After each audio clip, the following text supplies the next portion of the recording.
Hi friends, it's Karen Hager, and it's time for another episode of Ask Karen Hager. Today we are in my backyard. I know you can hear the birds. They're really loud today. The weather is gorgeous. If we're lucky, we may even hear some lawnmowers in the background just to let us know that it is well and truly summer. Oh my gosh, I'm glad for the change in the weather. Today's question comes from Angela, and Angela says, I truly believe in the benefits of meditation, spiritually, mentally, and physically. I set a time almost every day to meditate. I've meditated on my own and with guided meditations. Truth be told, I don't feel like I've ever had a revelation or feel like I've connected with spirit during these meditations. This makes me think of one of the Pirates of the Caribbean movies where two of the bad pirates are on a little boat and one of them has a Bible out. The one says, you can't read, and the other one says, it's the Bible. You get credit for trying. Can you give some meditation advice, or do I get credit for trying? Thank you, Angela. For your question, of course you get credit for trying. Our lives, our existence here is a practice, is a journey. We're not meant to tap in and have one perfect experience and go, oh, right, meditation done, enlightenment done, connection with the divine done. I'll just check that off and move on to another thing. Our paths here are full of ebb and flow, are full of times that feel drier, feel less nurturing, and times that feel tremendously fertile, bountiful, and rich. If your meditation practice if you're not feeling it, if it is not feeding you, then it is always okay to move on to something else. It is always okay to step into a different kind of practice that truly does light you up.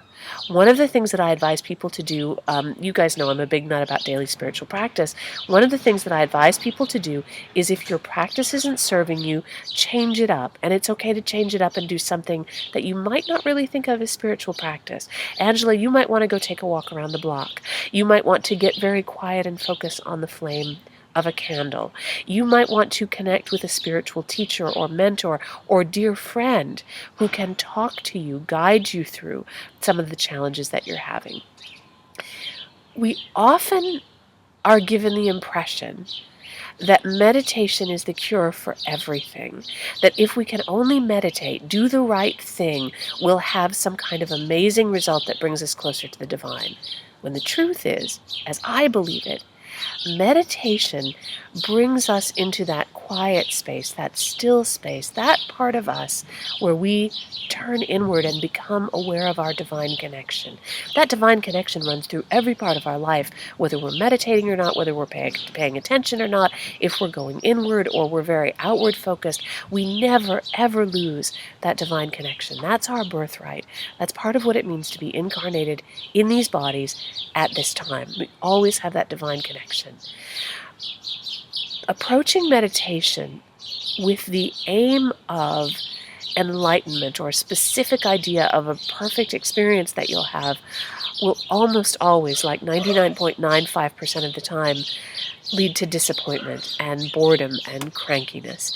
I would guide you instead to look at your meditation as a chance to be quiet, a chance to feel balance in yourself, a chance to experience that connection with something deeper, something greater than yourself that you may be missing. That's why you're craving meditation in the first place. And if you're not feeling that experience, it might be that meditation isn't right for you. You may do well with spoken or chanted prayer.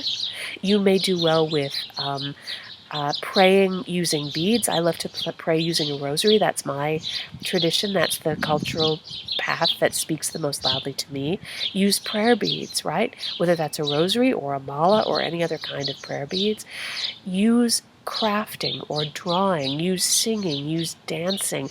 Use living fully and mindfully to bring you into that place where you are in alignment with the kind of experience you want to have. Do you get credit for trying? Well, there's nobody keeping score. Yes, you get credit with me. I think we all get credit in that sense when we are committing to a daily spiritual practice, when we're willing to be flexible, to be honest, to be forgiving with ourselves. Yes, I guess we get credit because we have better awareness of ourselves. We get to the next stage on the journey. But there's nobody keeping score, right? There's no big enlightenment meter in the sky, and every time somebody reaches enlightenment, an angel gets its wings, or every time we have an amazing moment of revelation that a bell goes off somewhere. It doesn't work like that. The enlightenment we're looking for, the change we're looking for, can be very subtle, can be very simple. And that is where I would guide you, Angela. Instead of looking for the big experience, look for something small, something subtle, and change up your practice till you get to a place where you feel comfortable, you feel fed, even if all those bells and whistles aren't going off. Now, I hope that answered your question, Angela, and thank you all for watching today. We got through this whole time with no lawnmower. That's kind of amazing. I'll be back in another couple of weeks. Who knows where I'll pop up next time. You can always send your questions to me, Karen@KarenHager.com, and I invite you to check out my website. There's some great new classes happening, including one about connecting with your guides if you're interested in learning how to begin that conversation with your spiritual support team. That class is coming up, and that's great fun. All that stuff's at KarenHager.com. Now, until the next time we connect, I'm wishing you peace. Bye, everybody.